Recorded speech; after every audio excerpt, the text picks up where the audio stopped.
The third chapter in class 11 is motion in a straight line, and it comes under unit 2.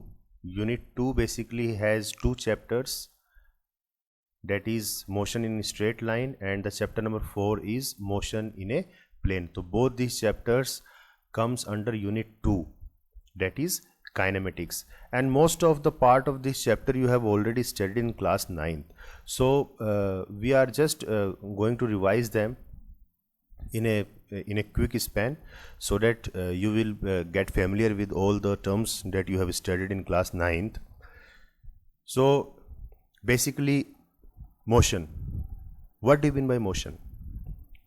So motion means the change of position with time. Change of position with time. So it is a relative term. Relative means something which is related to. That is, motion of an object is always with respect to some frame of reference or other objects. कहने का मतलब यह है कि जो motion है, आपको पता कैसे चलेगा कि ऑब्जेक्ट मोशन में है? तो डेफिनेशन तो ये कहती है कि the change of position with respect to time. अगर टाइम के हिसाब से अगर किसी ऑब्जेक्ट की पोजीशन चेंज हो रही है तो इसका मतलब आप कह सकते हो कि ऑब्जेक्ट जो है मोशन में है. लेकिन यहां पे हमें फ्रेम ऑफ रेफरेंस चाहिए. फ्रेम ऑफ रेफरेंस कहने का मतलब कि आपको पता कैसे चलेगा कि आपकी पोजीशन चेंज हो रही है. भाई ठीक है, टाइम तो एक कंटिन्यू प्रोसेस है, टाइम तो रुकता नहीं है, टाइम तो कंटिन्यू चलता रहेगा, लेकिन आपकी पोजीशन चेंज हो रही है नहीं हो रही ये कैसे पता चलेगा?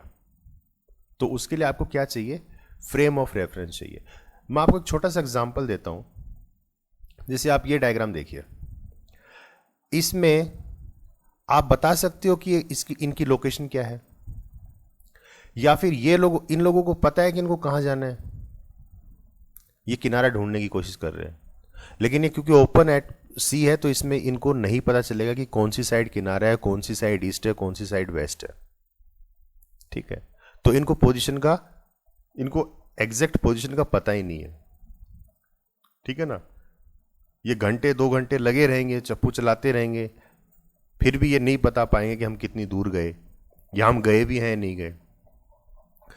तो फ्रेम ऑफ रेफरेंस, एक पोजीशन का होना बहुत जरूरी है. अब जैसे ये डायग्राम देखिए, आपने काफ़ी सारी मूवीज़ में इस तरह के सीन देखे होंगे. लॉस्ट इन सी करके एक मूवी है, बहुत अच्छी मूवी है. तो इनमें हम नहीं बता सकते. ठीक है ना.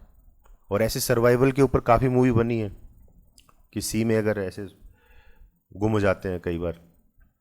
क्यों गुम हो जाते हैं? क्योंकि पता ही नहीं चलता कि जाना किस तरफ है. ठीक है, तो हमें फ्रेम ऑफ रेफरेंस पता होना बहुत ज़रूरी है. अब आप ये डायग्राम देखिए, ये कार. अब आप बता सकते हो कि कार चल रही है कि रेस्ट पे है? आप बता सकते हो. क्यों? क्योंकि इसके आजू बाजू, इसके जो सराउंडिंग में अगर कोई स्टेशनरी ऑब्जेक्ट है, जैसे बिल्डिंग है, ये स्टेशनरी है, अगर बिल्डिंग के रिस्पेक्ट में इस कार का डिस्टेंस अगर चेंज होगा तो इसका मतलब क्या है कि ये कार किस में है? मोशन में है. तो यहां पे ये जो बिल्डिंग है ये क्या है? It acts as a frame of reference. आपने इसको एज ए रेफरेंस मान लिया. ऐसे आप इन पेड़ों को भी रेफरेंस मान सकते हो. अगर इस पेड़ के रिस्पेक्ट में अगर इसकी कार का डिस्टेंस अगर चेंज हो रहा है तो इसका मतलब कार मोशन में है, क्योंकि पेड़ तो मोशन में होगा नहीं या बिल्डिंग तो मोशन में होगी नहीं, तो ऑब्वियस सी बात है कार मोशन में है. ठीक है ना. तो कहने का मतलब फ्रेम ऑफ रेफरेंस बहुत जरूरी है, अदरवाइज आप बता नहीं सकते. तो ठीक वैसे ही है कि it is a relative term. तो मोशन क्या है? एक रिलेटिव टर्म है, means related to something. Motion of an object is always with respect to some frame of reference. तो हमेशा एक frame of reference होना जरूरी है जो कि आपको बताएगा कि whether the object is in motion or not. But in this chapter we are going to study motion in a straight line. Motion in straight line, and it is also known as rectilinear motion. When we talk about motion in a straight line, it is also known as rectilinear motion. So rectilinear motion means where we deal with single direction. It need not be one dimensional necessarily, but it is always possible that rectilinear motion be treated as one dimensional motion. तो आपको पता है 1 dimensional, 2 dimensional, 3 dimensional, ये पढ़े होंगे आप लोगों ने, ठीक है ना। 1 डायमेंशनल का मतलब सिंगल डायरेक्शन में अगर कोई चीज़ आ रही है तो 1 डायमेंशनल है। अगर प्लेन में मूव कर रही है, एक्स और वाई एक्सेस के अगर प्लेन में मूव कर रही है तो वो क्या हो गया, 2 डायमेंशनल हो गया। और अगर स्पेस में कोई ऑब्जेक्ट मूव कर रहा है, ठीक है ना, तो वो क्या हो गया, 3 डायमेंशनल हो गया, ठीक है ना। तो वो क्या हो गया यहां पे, 3 डायमेंशनल हो गया। अब देखिए आप, जैसे कि ये डायग्राम है, इसमें अगर हम सिंगल एक ही डायरेक्शन की तरफ चलेंगे तो वो कौन सी डायमेंशनल होगी, 1 डायमेंशनल, ठीक है ना। हम एक ही डायरेक्शन की हम बात कर रहे हैं। लेकिन जब हम डबल डायरेक्शन की बात करते हैं तो ये हो गया 2 डायमेंशनल। जैसे मान लीजिए एक प्लेन आ गया अपने पास, क्योंकि इसमें एक्स एक्सिस भी इन्वॉल्व है और वाई एक्सिस भी इन्वॉल्व है। इस तरीके से इसमें एक्स एक्सिस भी इन्वॉल्व है और वाई भी, तो ये क्या हो गया, प्लेन हो गया। तो जब हम प्लेन की बात करते हैं तो 2 डायमेंशनल हो जाता है। तो प्लेन आप मान लीजिए कोई भी कार्डबोर्ड मान लो, ठीक है ना, या फिर आप किसी भी टेबल का प्लेन जो सरफेस एरिया है वो आप मान सकते हो। तो एक प्लेन है, उसमें एक्स और वाई एक्सिस दो चीज़ें उसमें जुड़ गई। थर्ड डायमेंशन में आपके पास थर्ड कोऑर्डिनेट भी आ जाता है, यानी कि एक्स, वाई और जेड, ठीक है ना। अब जैसे मान लीजिए इसमें ये एक्स है, ये वाई है और ये जेड। जेड के अंदर हमें हाइट का भी पता चलता है, ठीक है ना। तो इसमें आप टेबल को पूरी टेबल को कंसिडर कर सकते हो, जिसमें उसकी कुछ हाइट भी इन्वॉल्व हो जाएगी। जब आप यहाँ पे टेबल को कंसिडर करोगे तो उसमें सिर्फ उसका सरफेस एरिया की इन्फॉर्मेशन आएगी एक्स वाई प्लेन में, ठीक है ना, कि उसकी लंबाई कितनी, उसकी चौड़ाई कितनी है। लेकिन जब इसमें आप बात करोगे तो उसकी हाइट भी आ जाएगी, टेबल की लंबाई कितनी है, चौड़ाई कितनी है और उसकी ऊंचाई कितनी है, ठीक है ना। तो ये होता है 3 डायमेंशनल। तो जितने ज़्यादा हम डायमेंशंस में जाते हैं उतनी ही ज़्यादा इंफॉर्मेशन हमें ऑब्जेक्ट के बारे में समझने को मिलती है। अब इसमें आप सिर्फ ये बता सकते हो टेबल के बारे में कि उसकी लंबाई कितनी है या फिर उसकी चौड़ाई कितनी है, लेकिन इसके अंदर 2 डायमेंशनल में आप दोनों बता सकते हो, उसकी लंबाई कितनी है, उसकी चौड़ाई कितनी है, दोनों एक साथ बता सकते हो। और थर्ड डायमेंशन में आप कंप्लीटली बता सकते हो कि उसकी लंबाई, चौड़ाई और उसकी हाइट कितनी है, ठीक है। तो ये फायदा होता है। तो अब इस चैप्टर में हमारे पास सिर्फ और सिर्फ क्या है, स्ट्रेट लाइन में मोशन, मतलब हम रेक्टिलिनियर मोशन पढ़ेंगे। स्ट्रेट लाइन मतलब 1 डायमेंशनल, ठीक है ना। तो अच्छा, जब 1 डायमेंशन की हम बात कर रहे हैं तो फिर हम ये नहीं देखते कि ऑब्जेक्ट एक्स के अलोंग जा रहा है या वाई के अलोंग जा रहा है या जेड के अलोंग जा रहा है, क्योंकि जब एक ही डायरेक्शन है तो उसको हम सबको क्या मान के चलते हैं कि वो एक्स के अलोंग ही है। और ये हम इसलिए करते हैं ताकि हमारी जो कैलकुलेशन पार्ट है वो ईजी हो जाए, ठीक है ना। तो हम ऐसा मान सकते हैं, ठीक है, कि क्योंकि अगर इंडिविजुअल डायरेक्शन है, अगर एक्स की तरफ जा रहा है तो भी सिंगल डायरेक्शन में ही जा रहा है, अगर वाई की तरफ जा रहा है तो भी सिंगल डायरेक्शन में जा रहा है, जेड की तरफ जा रहा है तो भी सिंगल डायरेक्शन में जा रहा है, तो हम कह सकते हैं ना कि क्योंकि तीनों ही केस में क्या है, 1 डायमेंशनल है, तो हम कह सकते हैं कि ऑब्जेक्ट किसके अलोंग है, एक्स के अलोंग है, ठीक है ना। तो इससे क्या होता है कि हमारी जो कैलकुलेशन पार्ट है वो ईजी हो जाता है। तो हम 1 डायमेंशनल मोशन को हमेशा अलोंग एक्स एक्सिस ही मान के चलते हैं, और जो 2 डायमेंशनल मोशन होती है उसको हम एक्स और वाई के अलोंग मान के चलते हैं, ठीक है। और जो थर्ड डायमेंशनल होती है उसको एक्स, वाई और जेड तीनों के अलोंग मान के चलते हैं। क्लियर है। देन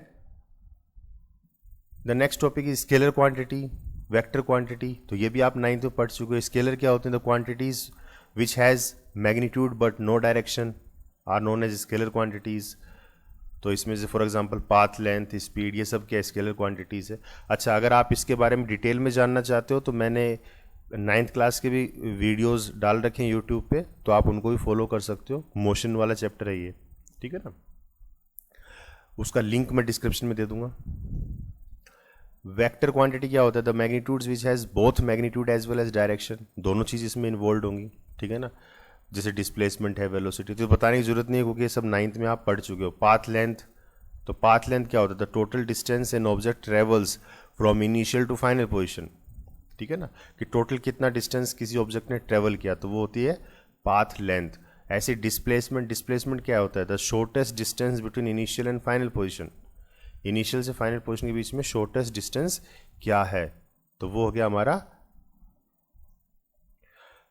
अब देखिए जैसे पाथ लेंथ है, तो पाथ लेंथ में मान लीजिए ऑब्जेक्ट जो है आपका ए से बी तक गया और बी से सी तक गया, तो टोटल डिस्टेंस कितना कवर हो जाएगा? मान लीजिए ए से बी तक जो डिस्टेंस है वो 2 किलोमीटर है और बी से सी तक जो है 2 किलोमीटर है, तो टोटल कितना कवर कर लिया उसने? 4 किलोमीटर कवर कर लिया।